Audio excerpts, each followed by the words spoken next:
Oi, gente. A gente está aqui então com mais um barraco filosófico virtual nesses dias de quarentena. Hoje a gente está com Cris Oliveira, que trouxe um assunto para a gente que é o colapso da sociedade. Eu não sou filósofo de formação, não sou sociólogo, né? Sou artista e com o trabalho que a gente tem desenvolvido aí no Barraco Filosófico, eu tenho organizado melhor as minhas leituras e também metodologizado melhor essa construção de pensamento. Aí eu vou falar isso um pouco dentro da perspectiva do Durkheim, né? Emile Durkheim, que é um sociólogo, um dos pais da sociologia moderna, né? Durkheim, quando começou a criar um método sociológico que é combater o senso comum. As suas ideias não correspondem aos fatos, como diz o Cazuza, né? Exatamente. Suas ideias não correspondem aos fatos. Eu queria falar sobre as 3 estratégias que foram colocadas aí para se discutir nesse momento da crise, que é a da contenção, a da supressão e a da mitigação, e que, no caso da supressão que a China fez, tem dado resultados efetivos. O caso da contenção, que deve ser o que a Cuba deve estar fazendo, porque Cuba é referência nesse negócio da prevenção, de estar fazendo o primeiro atendimento do médico de família, e o de mitigação, que é o que está sendo usado principalmente na Europa, é o que tem sido usado no Brasil, e também é o que vai ser usado nos Estados Unidos, que é o próximo foco, já apontado aí pela OMS como o próximo foco do vírus, né? Então, esse da mitigação, onde as pessoas elas vão ser expostas ao vírus de forma massiva, as pessoas que sobreviverem a isso, elas terão imunidade, continuarão a vida, as pessoas que morrerem, lamentavelmente, como o nosso presidente tem insistido junto com os asseclas do mercado, as asseclas do empresariado brasileiro. Se acontecer que nem aconteceu na Itália, a Itália vai ter um pico de 6 meses, que é o que eles pretendem fazer no Brasil. Entendeu? Tum, né? Um pico alto, um caos geral e depois começa volta. a descer, aí ela volta, dá umas osciladinhas, mas não vai chegar a comprometer o sistema. Entretanto, o que acontece isso é a custo de vidas. Isso é a custo de vidas, que é o que está tentando se esconder de toda forma, né? E que alguns empresários brasileiros, inclusive políticos, têm dito, né? O que tem morrer um ou outro, o importante é manter a economia funcionando, o mercado funcionando. Então, esse tipo de publicidade que está sendo criada pelo senso comum, ela é particularmente consequência da política escolhida pelo governo brasileiro, né, de mitigação, e também de total irresponsabilidade com quem mais precisa, que é o povo mais vulnerável, o povo mais pobre, né? Então eles vão falar assim, essas mortes todas acontecem como acontece morte por dengue, como acontece morte por influenza, morte por acidente de trânsito, morte por violência. Eles estão falando isso. Exato, isso é uma estratégia. E aí tá tudo dentro do senso comum. Se a gente passar isso e entrar agora no fato social, primeiro, a escolha do governo, ela foi fundamental para esse tanto de mortes. A estratégia de mitigação, ela não é uma fatalidade, não é um acidente. O que aconteceu na Itália não é uma fatalidade, não é um acidente. O governo optou pela mitigação, onde as pessoas morrem mais. O Brasil optou pela mitigação, as pessoas morrerão mais. Por quê? Porque o Brasil não quer se comprometer a ficar controlando isso durante 12 meses. Entendeu? Esse é o pacto social, isso é científico. Isso, exato, e é o que está acontecendo no Brasil. O Durkheim ele fala sobre um conceito que é muito interessante, que é o de solidariedade. Solidariedade. Que a gente conhece, é um termo comum, né? As pessoas usam isso o tempo todo. É muito interessante as pessoas falando sobre solidariedade, né, como uma forma de a gente se importar com o outro, se preocupar com o outro, mas tem uma pequena variação na forma como o Durkheim utiliza esse conceito, né? Primeiro que ele divide a solidariedade em duas, entre a mecânica e a orgânica. Então vamos lá, vou pontuar. Duas solidariedades, a mecânica e a orgânica. Porque quando ele fala da sociedade, da solidariedade mecânica, ele fala que ela existe numa sociedade simples. O indivíduo ele só serve, ele só está anexado à estrutura de forma mecânica. Ele só vai substituindo peças, tá? E um entra outro. Então esse indivíduo não tem autonomia, né? Uhum. Como ele vai servindo, quando chega num momento de crise como esse, ele acaba sendo obsoleto. Ela é obsoleta, porque ela só serve a função a qual ela está determinada. Fora disso, ela não tem serventia nenhuma. E o Durkheim, ele também, só para apresentar o conceito, não cabe para a gente, né? Mas é uma coisa que a gente idealiza, principalmente a gente que está dentro de um espectro mais à esquerda, que é a solidariedade orgânica, que é onde as diferenças das pessoas, a criatividade, a capacidade que as pessoas têm de se distinguir umas das outras, é que vai fazer com que essa sociedade construa a sua identidade. Ou seja, é a partir de questões mais complexas. Então, essa questão da solidariedade mecânica vai dificultar, voltando no nosso tema, vai dificultar que as atividades, as ações que serão tomadas a partir de agora, né, nesse momento mais crítico do colapso do sistema, né, ela vai dificultar que seja feito coisas, né, que seja feito funções, que seja feito protocolos de forma mais efetiva. Está dentro do conjunto da solidariedade mecânica. Sim, o conceito de suicídio no Durkheim é talvez a primeira vez que o conceito é visto, é analisado, é estudado fora do contexto psicológico. Do contexto o quê? Está falhando o áudio.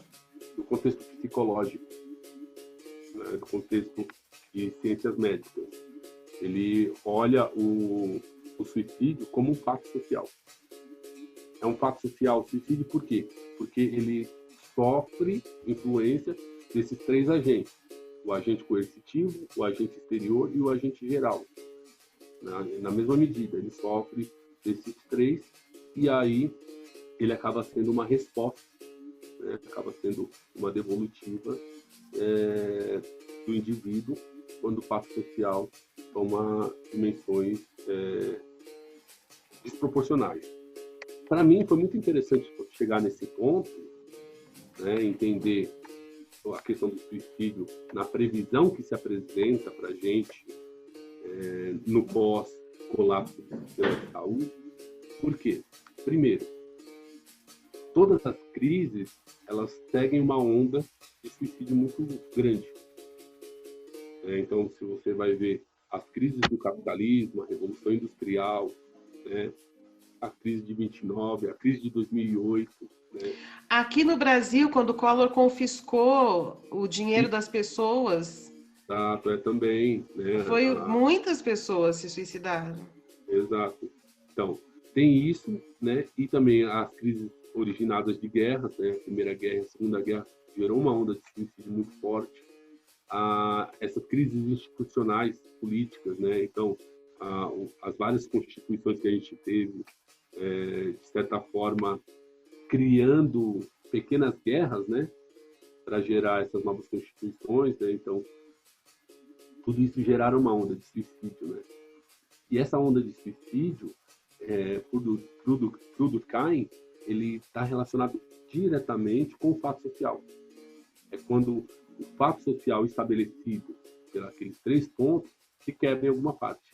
Em algum momento, o indivíduo, ele dentro desse fato social, ele não consegue se estabelecer mais, se quebra o laço, se gera uma ruptura com essa estrutura, ele apela para o suicídio. Né? E aí, assim, ele divide também o suicídio em 3 conceitos, que é o suicídio anômico, o suicídio egoísta e o suicídio altruísta, né? Eu vou falar um pouco mais. Deixa eu repetir, porque o áudio tá meio ruim, tá? O suicídio, como é que é? O suicídio, repete, por favor. Como? Anômico. Anômico. Isso. O suicídio egoísta. O suicídio egoísta. E o suicídio altruísta. e o suicídio altruísta, 3 tipos de suicídio. E aí no caso do suicídio anômico, ele também gera o suicídio fatalista. Uhum. Então, é uma subcategoria ali. Mas aí o que me instigou em relação a isso? É pensar no pós. E quando isso passar, a gente vai chegar no momento de reflexão que é extremamente drástico. Quando você chega nesse momento do final de um processo de crise tão intenso, a tendência é que ela ainda reverbere na sociedade de várias formas. Então, a gente vai ter uma crise econômica, isso já é fato.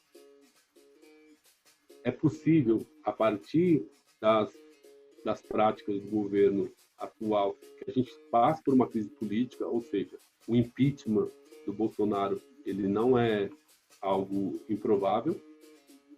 E também é possível que a gente passe por um processo de crise moral.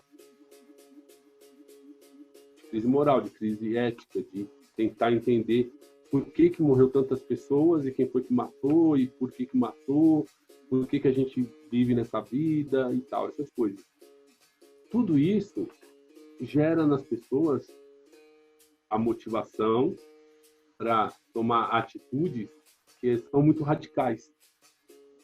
Da mesma forma que vai ter muitas forças que vão se levantar contra esse governo, que vão se levantar contra as políticas do capitalismo, que vão se levantar contra esse novo modelo ou essa nova estrutura que vai ser pensada para manter as classes, também tem pessoas que vão se excluir. E aí, nesse caso, que entra a questão do suicídio, como o Durkheim trata. Como o Durkheim retrata. Então, na questão do suicídio anômico, ele é quando o conjunto social, o fato social, o Estado, ele quebra todas as regras. Ele estabelece que todas as ordens foram quebradas. Então, a pessoa se sente desamparada. Ela não sabe a quem recorrer. Uau! Isso está me fazendo pensar em alguma coisa. Quer dizer, no caso, a Constituição atualmente está sendo desrespeitada, né? Então, a Constituição ela está sendo desrespeitada há 4 ou 5 anos. Então, isso gera essa instabilidade, essa insegurança que todos nós estamos sentindo, né? Porque a gente trocou o modelo de justiça social, de justiça legal, pelo justiciamento, né? A gente trocou o juiz pelo justiceiro. Exato, a gente trocou... Você fez uma comparação, olha, isso aqui que passou pela minha cabeça, a gente está trocando o STF, por mais que possa ser criticado, pelo miliciano, né? Quer dizer, então, entre STF e miliciano, quem que você prefere, né? Eu ainda prefiro o STF porque é uma instituição que precisa ser recuperada dentro da democracia burguesa que a gente vive. O miliciano já é a barbárie, já é o faroeste, né? Já é... E isso que você coloca é fundamental para entender a questão do suicídio anômico. Quando a gente busca na instituição as respostas para as nossas angústias, para as nossas ansiedades, o conjunto do Estado, o fato social, a coisa que é o Estado, ela está estabelecida. Quando você busca aonde não existe a lei, aonde não existe a regra, no miscilianato, né, onde não existe a ordem, onde você não busca, onde você não encontra o que você está buscando, se rompe esse laço do Estado. Então, o suicídio anômico ele acaba sendo uma resposta para as pessoas que não acreditam mais em nada, não acreditam mais em ninguém, não acreditam nas instituições. E isso é uma não acredita mais no mundo em que ela vive, vamos dizer assim, né? Exato. E aí, quando ela não acredita mais nisso, né, que ela se mata... fala de novo se ela não acredita mais nisso, porque a cachorra começou a latir de novo. Sim, então, quando ela não acredita mais nisso e ela se mata, a gente começa a identificar que essa crise que vai matar pessoas pelo vírus, ela também vai matar pelas políticas. ela também vai matar pelas políticas, porque esse suicídio, ele não é, alheio ao que está acontecendo, ao momento da crise, consequência da crise. Depois, tem o suicídio egoísta, que talvez seja o mais pontual, aquele que a gente vai identificar mais de imediato e que talvez seja o mais triste, que é o quê? As pessoas, elas perdem o laço de convivência social. Quando morre um parente, quando morre um amigo, quando morre uma pessoa que ela estima muito, que ela ama, e que ela fica sem perspectiva, o suicídio egoísta é a maneira que ele encontra para resolver o problema ali pontual da vida dele, já que ele perdeu praticamente aquilo que ele valorizava. Aquilo que o move, né? Aquilo que o move, o sentimento que o faz querer continuar vivendo, né? Com a quantidade de mortos que o coronavírus pretende pode matar, né? As pessoas vão perder mais do que um ente querido. Tem pessoas que, se bobear, vai perder a família inteira. Então, assim, não dá para falar que o suicídio egoísta é um fato do psicológico, da depressão, da falta de Deus no coração, né? De que a pessoa não procurou Deus, de que a pessoa não foi na igreja, todas essas coisas que a gente vai ouvir. A gente vai ouvir, porque a gente ouve isso todo dia há anos. Elas vão cometer suicídio porque as políticas que foram aplicadas agora vai matar muita gente e elas não vão conseguir lidar com a ausência dessas pessoas. É simples. Então, o coronavírus vai matar uma quantidade de pessoas e depois a consequência dessa crise vai matar mais uma outra quantidade de pessoas. E, por fim, né, tem o suicídio altruísta. Que é o Lembrei do Getúlio Vargas. Que é um suicídio que encontra no Getúlio, nessa ideia do Getúlio, um pouco disso, porque é o suicídio onde você se mata pelos outros, você se mata pela sociedade, você se mata pelo fator externo, né? Você se mata pelo o fato social que está estabelecido, porque você defende aquilo. O Sócrates, quando tomou a cicuta. Sim, exato. Ele acreditava num ideal, ele acreditava numa postura, numa ideia, no princípio, ele se matou por isso, né? Rudemente falando, os homens-bombas, né, quando se explodem no restaurante, porque eles estão defendendo a pátria deles, a Constituição, os princípios, os valores da cultura deles, contra um agente opressor. Sim, por um ideal, né? Do ponto de vista deles, é por uma causa, é pelo bem do seu mundo, né? Exato. E aqui a denúncia do suicídio altruísta, ela vai de forma muito triste mesmo, assim, muito cruel, porque os médicos são as pessoas que vão praticar esse suicídio altruísta. Médicos, enfermeiras, todo o pessoal da rede de saúde, né? Atendentes. Exato. Nos balcões. Então, quando o médico ele se coloca numa situação de risco, ainda que seja para salvar pessoas, aquilo é considerado um suicídio altruísta.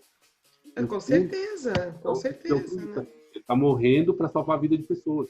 Ele está se colocando nessa situação de risco para salvar a vida de pessoas. E aí é um suicídio muito triste. Por quê? Porque é um suicídio onde as pessoas que a gente vai olhar como a nossa esperança, como os heróis, né, desse momento, eles vão estar também sofrendo o mesmo flagelo que a gente. Todos nós. Eles são humanos tanto quanto e são vulneráveis tanto quanto. E estão ali expostos diretamente, né? Exato. Eles não no olho do furacão. Eles não estão isentos de esse sofrimento, não só para a família, mas para esses novos laços sociais que foram estabelecidos entre médico e paciente. Também é muito cruel, é muito triste. E aí, para finalizar, que tem essa questão desse subsuicídio, que é o fatalista, né?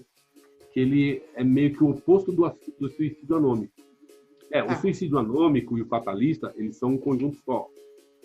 É só que ele tem uma variação. Então, eu só vou resgatar aqui um pouco do suicídio anômico, só para entender o suicídio fatalista. Que é o quê? O suicídio anômico é o desamparo total do Estado, das instituições, do poder, da legalidade. Elas não têm aonde recorrer, elas estão desamparadas. Aí elas se matam. Esse é o suicídio anômico. O suicídio fatalista, ele parte do mesmo pressuposto, mas é de uma outra ação, é uma natureza de ação distinta, contrária, que é o quê? É a sobrecarga. As pessoas que vão ser exigidas, que vão ser cobradas, que vão ser colocadas dentro desse conjunto social, o fato social vai usar a coercitividade, a exterioridade e a generalidade para exigir que essa pessoa tome postura, que essa pessoa assuma responsabilidade, que essa pessoa tenha compromisso, que essa pessoa se adeque às demandas da sociedade, e às vezes essa pessoa não está preparada para isso. É muito interessante, e aí talvez isso é uma leitura minha, né? Que o Durkheim usa o suicídio anômico como o destaque, e o fatalista é uma contrapartida, é um suicídio meio que dentro desse conjunto. Porém, hoje parece que há uma inversão, né? Parece que o suicídio fatalista ele tem mais protagonismo do que o anômico. Se a gente for olhar com todas as críticas que a gente pode fazer, a gente acredita no STF, a gente acredita no Congresso, a gente acredita no Poder Executivo, a gente defende a democracia. Não, a gente está defendendo porque ou é isso ou é a barbárie miliciana, né?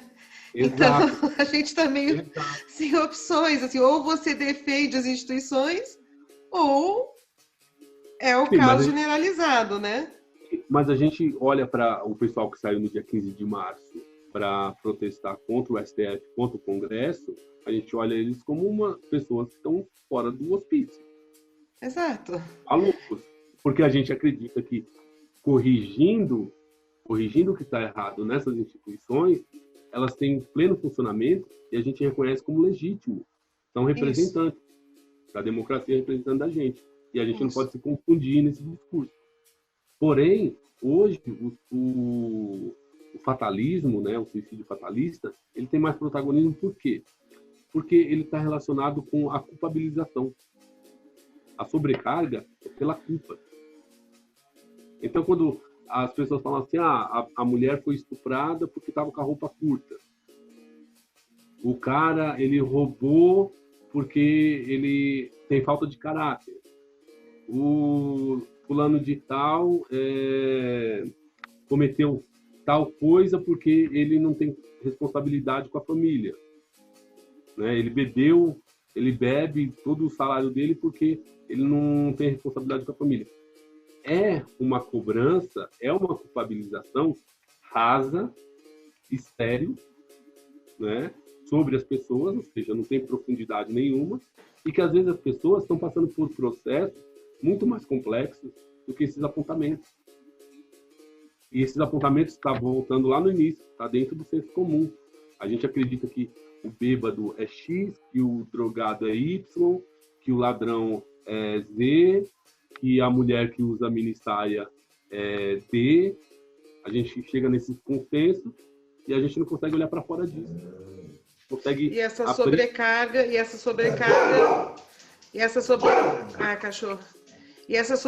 sobrecarga gera uma exclusão. Gera uma exclusão.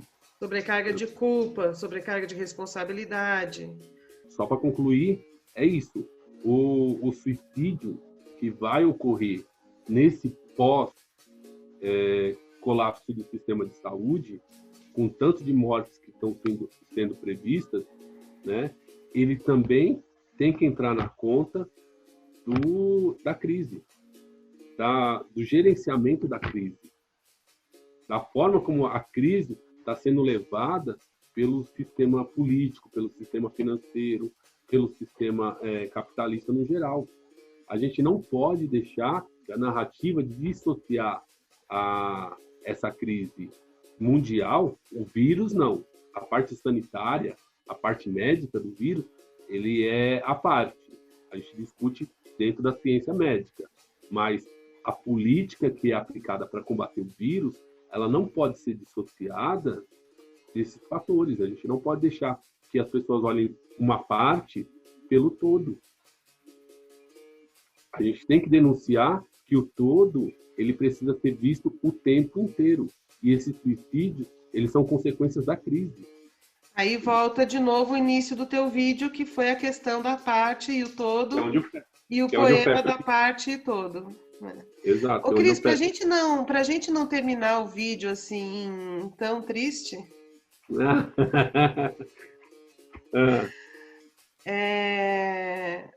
essa situação toda também pode estimular essa solidariedade orgânica, você não acha? Que as pessoas possam formar redes de solidariedade? Então, eu penso de forma crítica em relação a isso, mas eu acho que esse é o caminho. Quando o vírus se apresentou e a gente começou a discutir as possibilidades do que ele seria capaz de causar, e diante da devastação que ele tem causado, a gente começou a pensar em outras possibilidades, em um outro mundo possível, né? Eu acho que abriu já um leque de reflexão nas pessoas que potencializa isso. A gente chegar nessa solidariedade orgânica.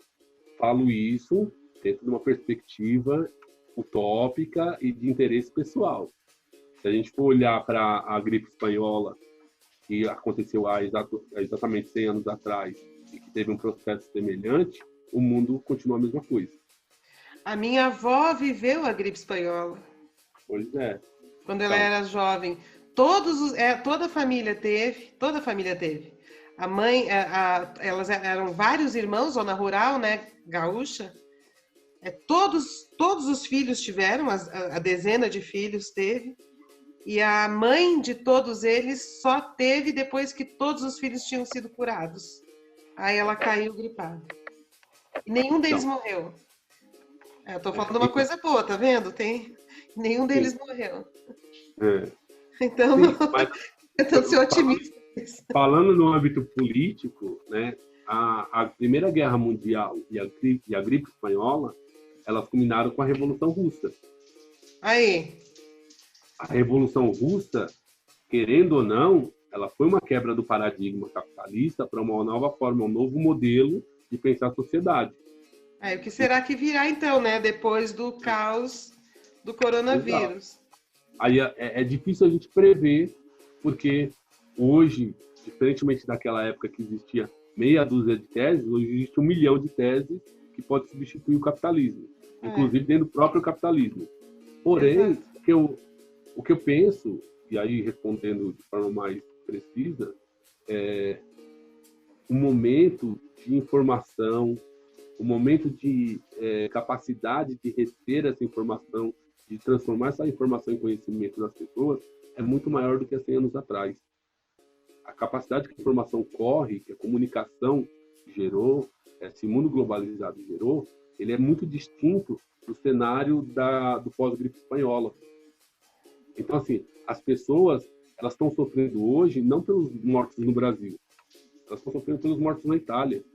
Solidária orgânica. Solidária. É que o solidário tem um conceito, no Durkheim é um outro conceito, mas solidário, assim, fraterno. Torcendo, né? E aí, se não entrarmos numa era Mad Max, né? Pois é. A partir disso, eu acho que abre um leque para a gente pensar modelos e formas que se adequem melhor a esse sentimento cidadão comum de participação. Exato. Que seja, de certa forma, melhor do que o que a gente vive, né? Eu terminaria assim, né, para falar para você que nem tudo está perdido. Obrigada por concluir assim. Que isso, você pediu. Então tá, gente, eu vou concluir, tá, Cris? Tudo bem. Então tá, gente. Então essa foi a colaboração do Cris, que é ator. Acho que foi muito bom, Cris. Obrigada, então. Deixo aqui minhas últimas palavras também de agradecimento. Agradeço a você vou aproveitar para fazer um pequeno engajamento, né? Então, pedir para o pessoal aí se inscrever. Espero que a gente tenha mais desses, com outras pessoas, inclusive, né? Que a gente está discutindo, né? As pessoas se inscreverem aí no canal, dar aquele like, né? Apertar o sininho para estar sempre acompanhando. E assim, nesse momento de crise, a gente achou uma saída criativa e eu acho que isso é muito eficiente, muito necessário para que a gente também dê a nossa contribuição para uma solidariedade orgânica no futuro. Obrigado. Tá bom, obrigada, Cris. Beijos para todos.